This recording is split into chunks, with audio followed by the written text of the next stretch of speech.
नाही, आधी पण आपल्या गावामध्ये प्रेसच्या निमित्त हे आंदोलन करायचा इशारा सरपंच आणि ह्यांच्या सर्व कुटुंबांनी सर्व गावकऱ्यांनी दिला होता. तेव्हा प्रशासनाने त्याला आश्वासित केलं होतं की या तपासासंदर्भातली सगळी माहिती त्यांना भेटणार. मी आत्ताही त्यांच्याशी चर्चा केली. मूळ मुद्दा काय आहे की 6 ते 14 जोपर्यंत हा CIDकडे तपास केला नव्हता, तर ते आता CIDकडे तपास आहे, तर ते म्हणतात तो तपास आता व्यवस्थित चालू आहे.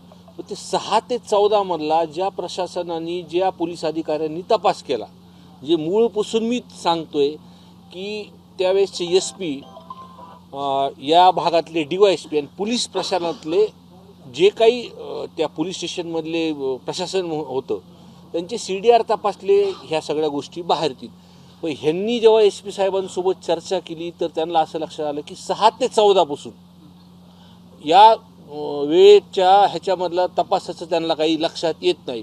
मग त्या कालावधीमध्ये किंवा आत्तासुद्धा जे लोक ह्या आरोपींना जे मदत करत होते आणि जे रेकॉर्डवरती आले, म्हणजे ज्यांनी पैसे ट्रान्झॅक्शन ज्यांनी केलं, तो डॉक्टर वायबसे म्हणून आहेत, ज्याच्या गाडीमध्ये एक VIP ट्रीटमेंटसारखं त्यांना सोडत आलं, तो शिवलिंग मोराळे आहे.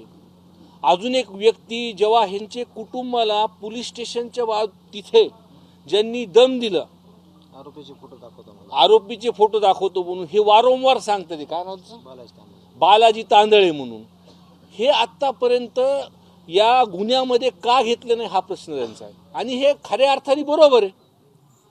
जे की त्यांचं कुटुंब स्वतः सांगते किंवा ते रेकॉर्डवरती कुठंतरी आले, एक तर मीडियावरती सोडताना आलाय, व तुला कुठं सापडला काय नाही, तुला कुणी फोन केला, तुला कुणी सोडायला सांगितलं, हे सगळे आजाद फिरतात आणि परत व्हिडिओ कडून सांगतात की मला जाताना गाडीत भेटले होते म्हणून.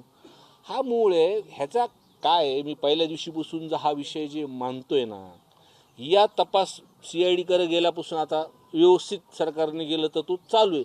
पण कुठं ना कुठं या यंत्रणेला तपासापासून किंवा हे जे काही लोक आहेत जे वाल्मिक कराडच्या सोबत आहेत आणि हा गुन्हा झाल्याच्या नंतर जे काही मदत त्यांना त्या अटक होईपर्यंत इकडं तिकडं फिरवत होते, ही जे लोक, हे जे काही रेकॉर्डवरती आले, ह्यांना कुठंतरी मदत होती असं मला वाटतं. आणि या मदत करण्यामध्ये त्यांचे निकटवर्ती जे आहेत, धनंजय मुंडे साहेब, हे यांनी स्वतःच सांगितलं होतं. सगळा महाराष्ट्र त्यांना म्हणते की नैतिकता दाखवून त्यांनी राजीनामा दिला पाहिजे, तेव्हा मग प्रशासनाला पूर्ण मोकळा श्वास भेटेल. आणि हे जे काही ज्यांनी या आरोपींना मदत केलेली आहे त्यांना अटक, म्हणजे गुन्हा दाखल करून त्यांना अटक केली पाहिजे. आजसुद्धा म्हणजे वारंवार या गावामध्ये आम्हाला सर्वांना यावं लागतं. प्रशासन आश्वासन देतं, तुम्ही म्हणतात परत आम्ही राजकारण करतो. पण एक कुटुंब आणि ते गावकरी जर सर्व तिथं बसले असतील, लहान लहान लेकरं त्यांचे बसलेले आहेत. हे बघ, या ताईची उद्या एक शेवटचा पेपर राहिला आहे 12वीचा, तरीसुद्धा हे त्यांचे भाऊ, त्यांचे पूर्ण परिवार, त्यांचे सर्व गावातले सर्व म्हणजे लोक फक्त काय सांगतात ते की जे काही उलटं सुलटं सांगत नाहीत, की जे आढळतंय कुठंतरी, जे उलटं कुठं मीडियावरती दिसलं जातं, त्यांना सरेंडर करताना वाल्मिक कराडला ते डॉक्टर काय नाव वायबसे असतील, पैसे ट्रान्सफर करतात, ते का अटक ह्यांना जी दादागिरी जे बालाजी तांदळेंनी केली होती ते वारंवार सांगतात. ते मग कुठं ह्यांना कागदावर घेतलं का तपासाला बोलवलं हा संशय येतो. आणि कुठंतरी मग अडचण परत या तपासामध्ये येऊ नये.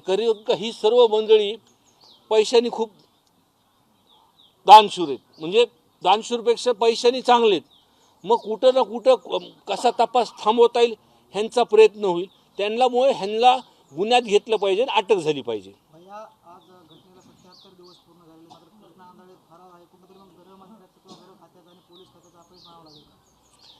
हे बघा, पोलिसांना तपायचा असेल, जर तो माणूस जिवंत असला तर 24 तासामध्ये तो सापडेल.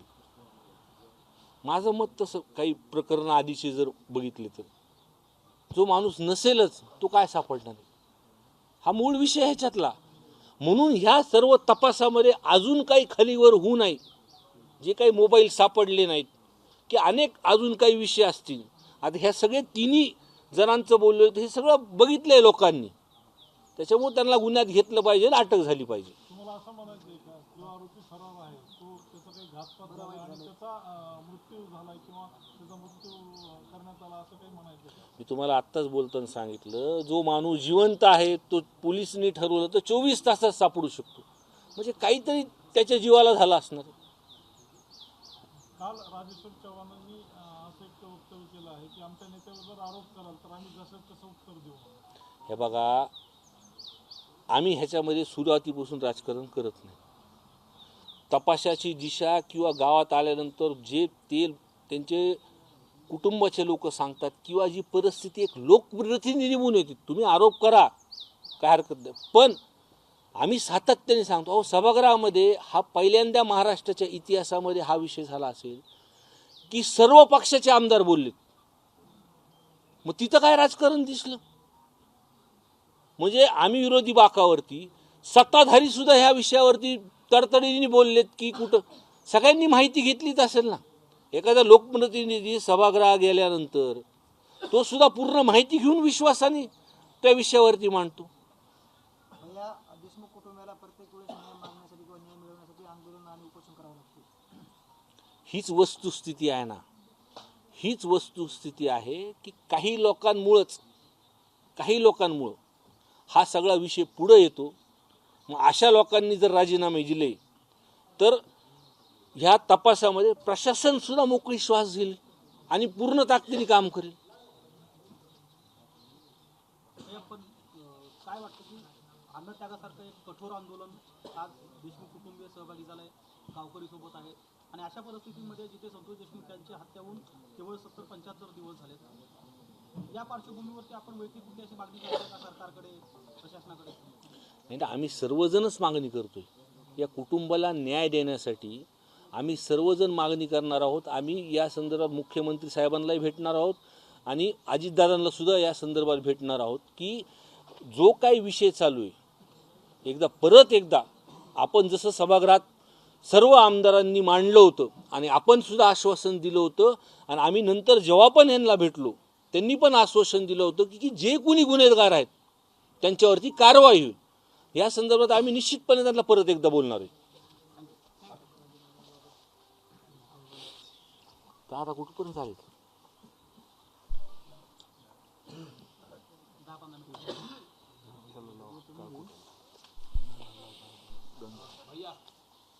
ज्या पद्धतीने हॉस्पिटलमध्ये VIP ट्रीटमेंट दिली त्याच पद्धतीने जेलमध्ये सुद्धा VIP ट्रीटमेंट दिली जाते असा आरोप आहे. नेमकं त्याकडे कसं बघताय? आणि नाही, त्यांची माहिती काही ना काही त्यांच्याकडे असणारच.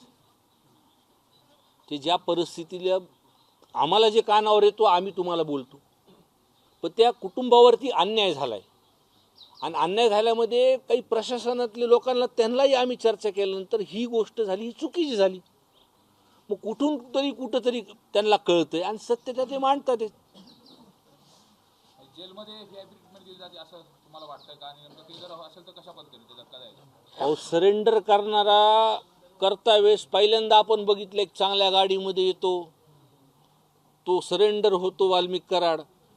सरेंडर झाल्यानंतर आपण कधी अटक झाल्यानंतर आपले गळ्यातले दोरे, हातातले दोरे सगळे काढून आपण बघतो. हे तर मीडियाने बघितले आणि दाखवलंय. बरोबर आहे की नाही? मग होऊ शकतो की नाही? ही कुठंतरी VIP ट्रीटमेंट चालूच आहे ना. मग गृह विभाग याकडं म्हणजे यांच्यावर मेहरबान आहे यातून असं दिसतंय आणि वारंवार तुम्ही देखील तक्रार करून याकडे दुर्लक्ष केलं जातं. हे बघा, मूळ परिस्थिती काय आहे, जे 6 ते 14 तारखेमध्ये जेव्हाचं प्रशासन तेव्हा होतं, त्यांनी तिथं काही चुक्या केल्या आहेत आणि गृह विभाग माहिती घेत असताना खालून त्यांना माहिती जाती का, हा मूळ भाग आहे. मग जेव्हा वस्तुस्थिती मीडियामार्फत किंवा आपल्या सर्वांमार्फत जेव्हा हे सर्वजण बसतात किंवा बोलतात त्याच्यामध्ये दखल घेतल्या जाते, ही वस्तुस्थिती. अजितदादा इथले पालकमंत्री झाल्यानंतर तपास यंत्रणेमध्ये काही फरक पडला, सकारात्मक पडला का नकारात्मक? हे बघा, त्यांनी कुटुंबानी किंवा आम्ही सुद्धा हे म्हणतो की CID कडे प्रकरण गेल्यानंतर जेव्हा सभागृहामध्ये सर्वांनी म्हणल्यानंतर की तपास चालू आहे, पण 6 ते 14 मधला जो तपास आहे या संदर्भातला रेकॉर्ड तिथं नाही असं त्यांना प्रशासनाने उत्तर दिले आणि उत्तर देत असताना जे काही लोक समोर येतात ते 3 लोक, ते डॉक्टर काय नाव त्यांचं वायबसे, आणि ते पैसे देताना ट्रान्सफर करताना दिसतात. ते ज्यांनी गाडीमध्ये सोडलं तो शिवलिंग मोराळे, तिसरा ज्यांनी यांच्या कुटुंबाला पोलीस स्टेशनच्या त्या बाजूला आतमध्ये कुठं दम दिलाय बालाजी तांदळे, यांना का गुन्ह्यात घेत नाही तर अटक करत नाही, हा विषय आहे. तुम्ही मध्ये जुन्नरला अजितदादांची भेट घेतली त्यावेळेस हे विषय त्यांच्या कानावर घातले होते का? मी जेव्हा पण दादांना भेटलो हा विषय त्यांच्या कानावर, आणि त्यांनी प्रामाणिकपणे सांगितलं की ही चुकीची गोष्ट झालेली आहे आणि जे कुणी गुन्हेगार ह्याच्यात असतील, जे कुणी, त्याच्यावरती कारवाई होणार. पण तुम्ही सांगून देखील काहीच होत नाही. नाही, काही तपासामध्ये काही गोष्टी पुढे येतात. आता आम्ही विरोधी वाकावर म्हणल्यावर विरोधीच बोललं पाहिजे, पण कुठं पहिल्यापासून सुद्धा सांगतोय की एकदा सभागृहामध्ये या सरकारने दखल घेतल्यानंतर काही बदल दिसतात त्याच्यात. पण जे काही चुकी आधी झालेल्या आहेत किंवा जे काही तपासामध्ये आम्हाला निदर्शन येतं, त्यांच्या कुटुंबाला येतं, ती वस्तुस्थिती तर मांडली पाहिजे. 2 तारखेपासून दुसरं अधिवेशन सुरू व्हायला लागले. मागच्या अधिवेशनामध्ये तुम्ही हा सगळा मुद्दा उचलला होता, त्यामुळे वाचा फुटली होती. आता दुसरं अधिवेशन यायला लागले तरी ह्या प्रकरणात पूर्ण न्याय मिळालेला नाही. म्हणजे ह्याही अधिवेशनामध्ये हे सगळे पडसाद उमटले. हो, आता गावकऱ्यांची या सर्व परिसरांच्या लोकांच्या ज्या काही मागण्या असतील, मेन त्यांच्या कुटुंबाच्या ज्या असतील, ज्या काय आहेत, जे काही त्यांचे प्रश्न आहेत, ते प्रश्न तर आम्हाला सभागृहात मांडावंच लागतील. एबीपी माझा, उघडा डोळे बघा नीट.